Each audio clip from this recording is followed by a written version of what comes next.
আজকে এই বাউল আবুল সরকার আল্লাহর ব্যাপারে যে কথা সে বলেছে, এই কথা যদি আজকে সে বিএনপির চেয়ারপারসন খালেদা জিয়ার ব্যাপারে বলতো বা তারেক রহমানের ব্যাপারে বলতো, তাহলে তার বাড়ির একটা সুতাও আজকে বাকি থাকতো না, তার পুরা ঘর বাড়ি জ্বালিয়ে ছারখার করে দেওয়া হতো।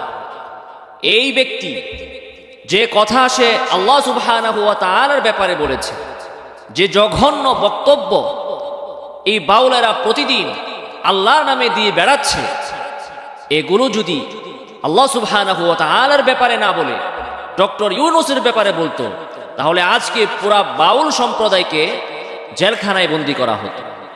শুধুমাত্র আল্লাহর ব্যাপারে কিছু বললেই সেটার কোনো প্রতিবাদ নাই, সেটার কোনো আইন নাই, সেটার কোনো শাস্তি নাই। এই বাউলেরা দিনের পর দিন, রাতের পর রাত এই ধরনের ওয়াজ মাহফিলের নামে, তাসাউফের নামে, ইসলামের নামে মজমা জমিয়ে, আসর জমিয়ে তারা নাস্তিকতা শিক্ষা দিচ্ছে, আল্লাহ দ্রোহিতা শিক্ষা দিচ্ছে। শুধু আল্লাহর গীবত, আল্লাহর বদনাম, আল্লাহর দোষ চর্চা, তাদের আসরগুলো মূলত এগুলোই। আল্লাহর দোষ চর্চা না করলে তাদের আসর জমে না, এবং সেই আসরগুলো তারা করছে মুসলমানদের টাকায়, মুসলমানদের দেশে, মুসলমানদের জায়গায়, মুসলমানদের সহযোগিতায় এবং মুসলমানদেরকে নিয়ে। তাহলে এগুলো দেখা, এগুলোর ব্যাপারে সচেতন এবং সজাগ থাকা দেশের প্রশাসনের দায়িত্বের ভিতরে পড়ে কিনা।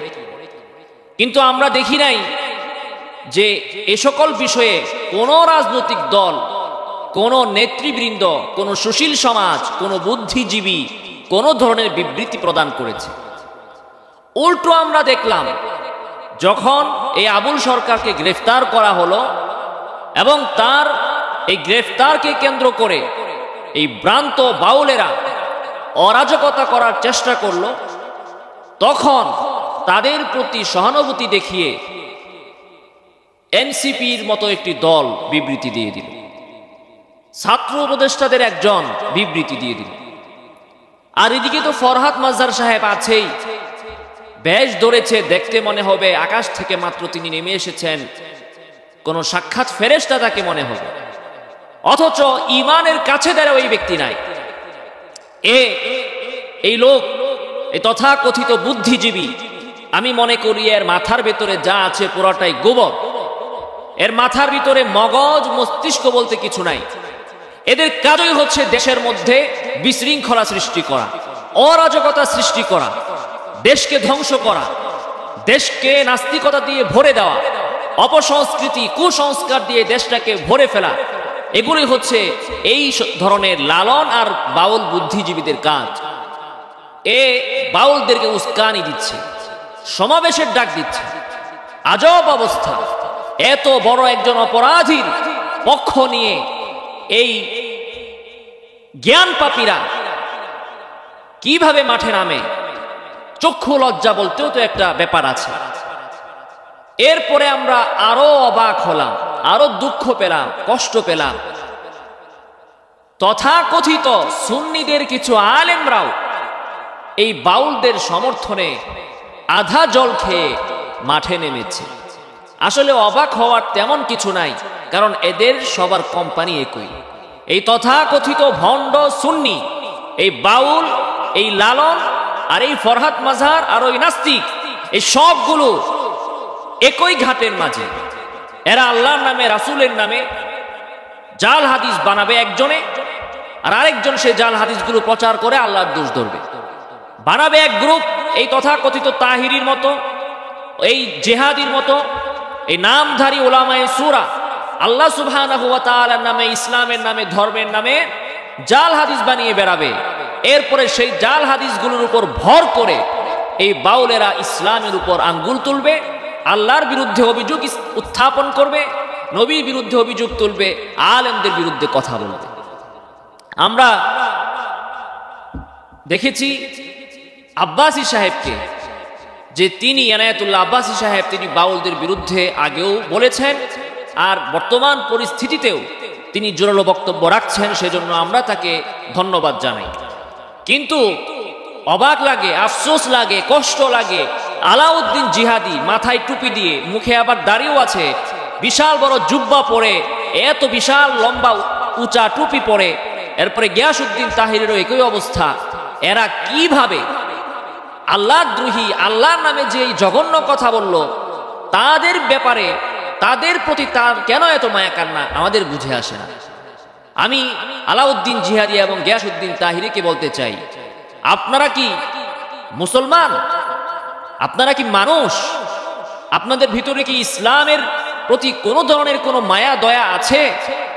যদি থাকে, তাহলে যে ব্যক্তি আল্লাহর শানে এমন নোংরা বাক্য উচ্চারণ করলো, আজকে আমি যদি সেই বাক্য আলাউদ্দিন জিহাদি বা গিয়াসউদ্দিন তাহিরির ব্যাপারে বলি, তাহলে এদের ভক্তরা নিশ্চিত 24 ঘন্টার ভেতরে তারা পুরো আকাশ পাতাল এক করে ফেলবে, পুরো দেশে তারা আগুন লাগিয়ে দিবে। তো আল্লাহর কি মানিজ্জত নাই? আল্লাহর কি কোনো সম্মান নাই? আল্লাহকে আপনারা এত সস্তা পেয়ে গিয়েছেন, যখন যা ইচ্ছা, যার যা ইচ্ছা তাই বলে বেড়াবে, আর আপনারা তাদের সাপোর্ট দিবেন, তাদের পক্ষে মাঠে নামবেন? আপনারা কেমন মানুষ? আপনারা কেমন মুসলমান? আপনারা কেমন ঈমানের দাবি করেন? নবীর মহব্বতের কথা বলে জনগণকে বিভ্রান্ত করেন, আর এখন আল্লাহর মহব্বতের খবর নেই। আমরা যখন ঈদে মিলাদুন নবীর বেদাতের বিরুদ্ধে কথা বলি, তখন একেবারে জোর গলায় ওয়াজ মাহফিল গরম করে ফেলেন, ছাড় দেন না কাউকে। শায়েখ আহমদুল্লাহ হোক আর মিজানুর রহমান আজহারি হোক, তাদের কথা একটা পাইলেই হইছে আপনারা পুরা সুন্নি আলেমরা ওয়াজ মাহফিল গরম করে ফেলেন, প্যান্ডেল গরম করে ফেলেন, আগুন লাগিয়ে দেন দেশের ভেতরে। আর আল্লাহর শানে কথা বলা হলো, এত জঘন্য, এত অশ্লীল, এত কুরুচিপূর্ণ কটূক্তি করা হলো, কোনো একটা কথা তো বললেনই না। উল্টা এদের সমর্থনে, এদের পক্ষে আপনারা লাইভ করেন, এদের পক্ষে আপনারা কথা বলেন। বাংলাদেশের মুসলমানদেরকে বলবো, আর কত ধোঁকা খাবেন, আর কত প্রতারিত হবেন? মানুষের প্রতারণা ধরার জন্য এবং লোক চেনার জন্য কিছু মুহূর্ত আছে, ওই মুহূর্তগুলোতে আপনাদের চিনতে হবে কে ইসলামের পক্ষে, কে ইসলামের বিপক্ষে, কারা, কোন আলেমরা ইহুদি নাসারা ইসরায়েল আমেরিকার পয়সা খেয়ে বাংলাদেশে এই ধরনের মুসলমানদের মধ্যে ফাটল সৃষ্টি করার জন্য মাঠে ময়দানে দাপিয়ে বেড়াচ্ছে। এগুলো চেনার জন্য এই সকল মুহূর্তগুলোই যথেষ্ট।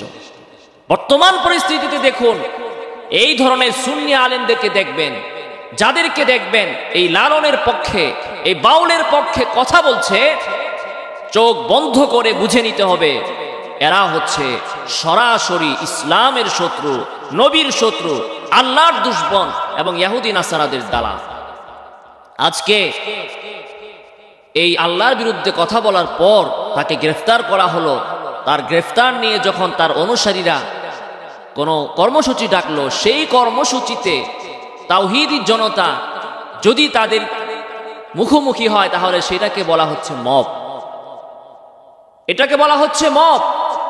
আল্লাহর বিরুদ্ধে কথা বলবে আর তার মুক্তির জন্য, তার ফাঁসির দাবি না করে তার মুক্তির জন্য রাস্তায় নামবে, আর সেটাকে প্রতিহত করতে হলে সেটাকে বলা হবে মব।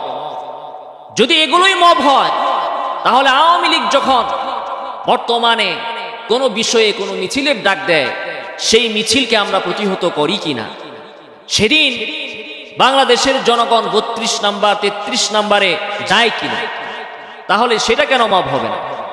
হ্যাঁ, শেখ হাসিনা অপরাধী, সে হত্যা করে অপরাধ করেছে, কিন্তু যে আল্লাহর বিরুদ্ধে অশ্লীল কথাবার্তা বলেছে, তার অপরাধ এর থেকেও আরো অনেক বেশি।